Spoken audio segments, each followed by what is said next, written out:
Halo guys, kembali lagi di channel Arena Pro bersama gua Audi Rahmantio. Kali ini kita akan membahas 5 pemain top dunia yang pernah kena isu kesehatan mental. Wah, ini lu nggak akan nyangka ya, karena 5 pemain ini adalah pemain top dunia yang terkenal, main di klub besar, udah menangin banyak trofi, kaya raya pastinya, dapat popularitas, tapi masih bisa kena kesehatan mental.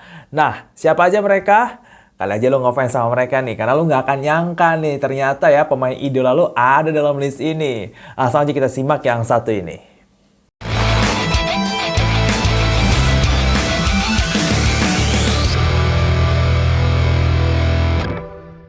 Oke, jadi kita langsung aja nih masuk ke pemain yang pertama. Yang pertama adalah Paul Gascoigne atau biasa disapa Gaza.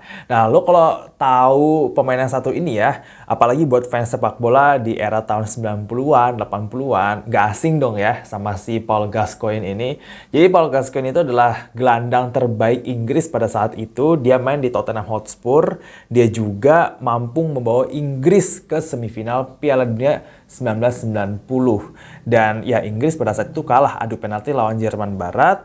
Dan Gascoigne barengan sama Gary Lineker pada saat itu adalah pemain kunci timnas Inggris. Tapi seperti yang mungkin lu juga udah tahu, si Gaza ini ternyata itu punya masalah kesehatan mental yang cukup serius. Dia bahkan dikenal sebagai orang yang kecanduan alkohol. Bahkan gara-gara itu dia akhirnya nggak perform lagi, terus dia pindah ke Lazio. Performanya di Italia nggak jauh beda. Akhirnya dia pensiun di Amerika Serikat. Jadi Gascoigne ini termasuk salah satu pemain terbaik Inggris yang punya kesehatan mental.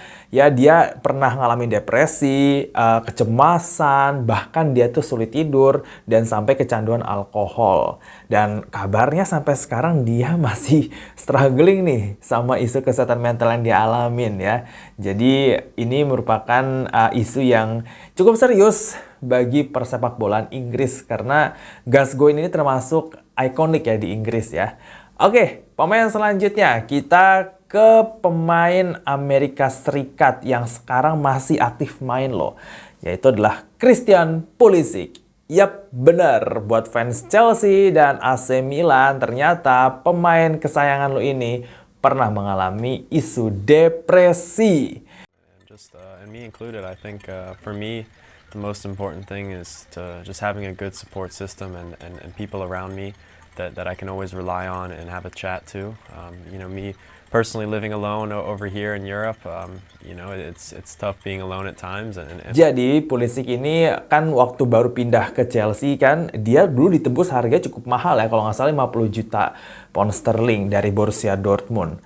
Nah, di Chelsea dia ini digadang-gadang sebagai penggantinya Eden Hazard. Kebetulan dia juga datangnya setahun setelah Hazard pergi nih.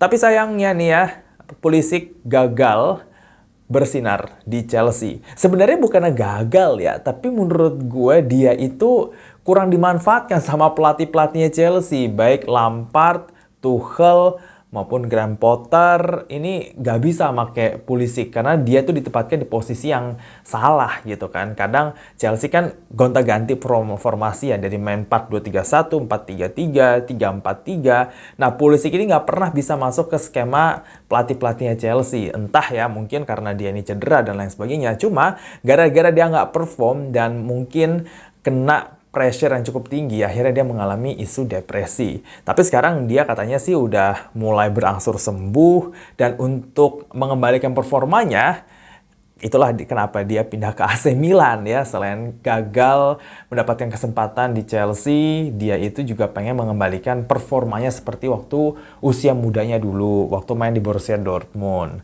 Dan dia udah ngelakuin interview juga di channel YouTube-nya Chelsea tentang depresi yang dia alamin. Bahkan dia sampai harus rehabilitasi nih. Jadi bahkan pemain seperti Pulisic nih yang disebut-sebut sebagai Captain America karena dia adalah kapten timnas Amerika pernah mengalami isu kesehatan mental. Nah, pemain ketiga ini mungkin lu juga udah tahu bahwa dia ini kena isu kesehatan mental, yaitu adalah Adriano. Kalau penggemar sepak bola tahun 2000-an, apalagi fans Serie A, pasti tahu dong yang namanya Adriano. Atau yang dulu waktu kecilan nih main Winning Eleven, main Pro Evolution Soccer, pasti lo tahu yang namanya Adriano ini punya tendangan geledek ya. Gue dulu juga suka pakai Adriano nih, bener-bener tendangannya tuh kenceng banget tuh. Kayaknya kalau dia nendang tuh jarang nggak masuk. Tapi ternyata Adriano ini punya masalah isu kesehatan mental. Bermula saat bapaknya ini meninggal. Jadi Adriano itu tumbuh besar bareng sama bapaknya. Dan bapaknya itu punya peran besar banget sama karirnya Adriano sampai akhirnya membawa dia ke Inter Milan. Terus jadi langganan juga di timnas Brazil barengan Ronaldo Nazario.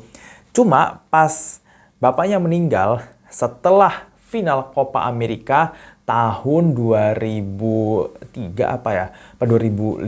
Pokoknya Piala Konfederasi deh. Piala Konfederasi tahun 2005. Setelah itu bapaknya meninggal nggak lama kemudian setelah final itu dan dia langsung mengalami depresi. Dia ini benar-benar terpukul banget ya atas kematian bapaknya dan itu membawa dia jadi kecanduan alkohol. Terus dia juga sering konsumsi obat-obatan terlarang dan pola makan yang nggak dijaga yang mengakibatkan performanya juga di lapangan ngedrop banget itu. Dari Inter Milan dia akhirnya pindah ke AS Roma tapi akhirnya nggak berujung baik juga buat dia. Sebelum akhirnya Adriano akhirnya udah pensiun nih di tahun 2016. Dan dia juga bilang setelah meninggal bapaknya ini dia udah nggak punya passion lagi di sepak bola. Jadi sungguh disayangkan banget ya. Talenta sehebat Adriano ini terhambat ya karena masalah isu kesehatan mental. Tapi memang nggak mudah sih ya ditinggal oleh orang tua terutama yang udah ngebesarin kita dan sudah membawa kita sampai ke level tertinggi, punya peran besar juga, dan akhirnya harus meninggal. Memang nggak mudah ya. Bahkan seorang Frank Lampard aja pernah struggling waktu ibunya meninggal. Anyway, kita bahas pemain selanjutnya. Nah, lu nggak akan nyangka bahwa pemain satu ini punya masalah kesehatan mental, yaitu adalah Gianluigi Buffon.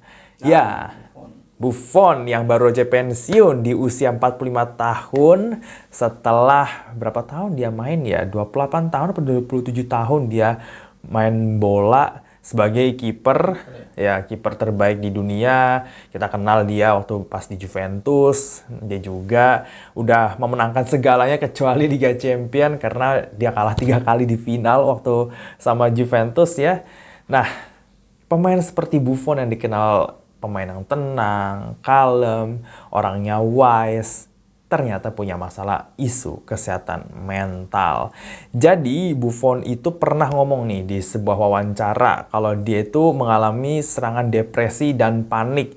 Dan ini terjadi pas dia masih main di Juventus. Ya, medio 2000-an kalau nggak salah. Bahkan gara-gara depresi dan serangan panik ini, dia bahkan sampai minta pelatih Juventus, kalau nggak salah waktu itu masih sama Didier Deschamps apa sama Fabio Capello, lupa. Tapi yang jelas dia minta bahwa dia nggak siap buat main dan minta digantiin sama kiper keduanya Juve. Kayak gitu. Tapi ya akhirnya dia rehabilitasi. Untungnya nggak sampai kecanduan alkohol dan mengonsumsi obat-obatan terlarang. Dan dia berhasil sembuh dan menjadi pemain yang lebih baik. Terbukti dia memenangkan Piala Dunia 2006. Oke, pemain terakhir yang akan gue bahas ini juga mungkin lu nggak nyangka bahwa pemain ini pernah kena isu kesehatan mental. Yaitu Andres Iniesta. Iya, Andres Iniesta yang fenomenal itu. Pemain, dulu pemain Barcelona, pernah menang Piala Dunia 2010, 2 kali menang Euro tahun 2008 sama 2012, juara Liga Champion tahun 2006, 2009, 2011, 2015, 4 kali dia juara Liga Champion ya.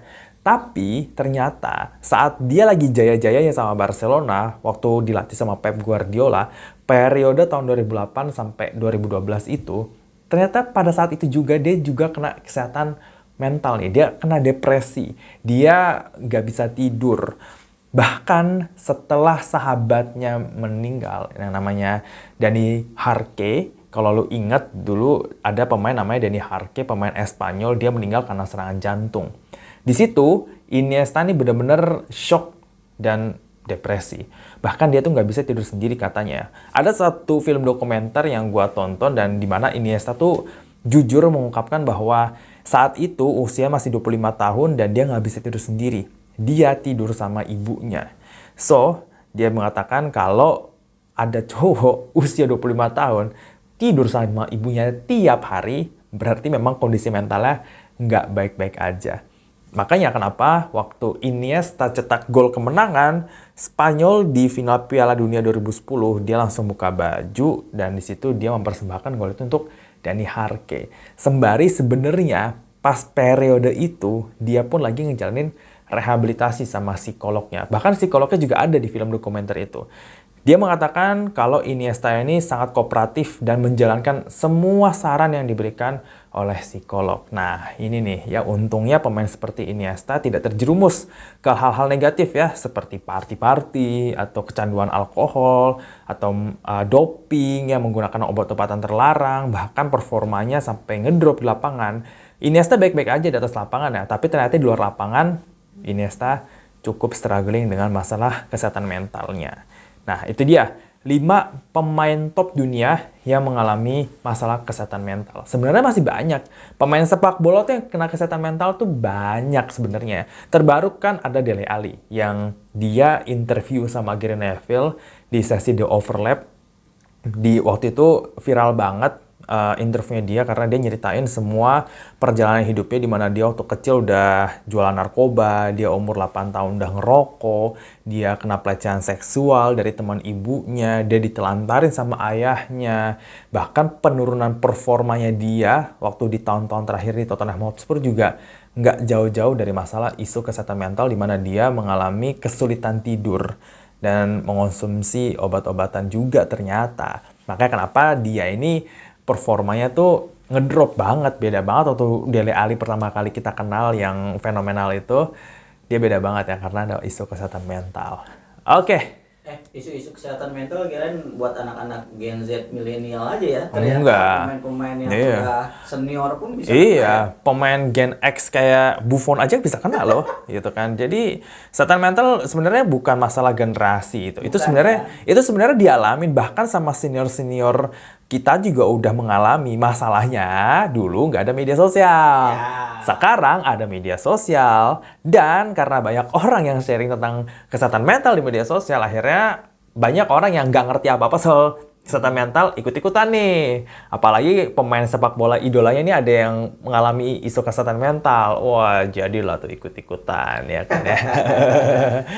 Ya, itulah 5 pemain top yang pernah mengalami isu kesehatan mental. Kalau lu punya nama-nama lain nih, karena sebenarnya banyak banget ya pemain sepak bola yang kena isu kesehatan mental, boleh sharing di kolom komentar di bawah. Jangan lupa untuk like video ini, share ke teman-teman lo, terutama pecinta sepak bola nih supaya informasi bisa kesebar.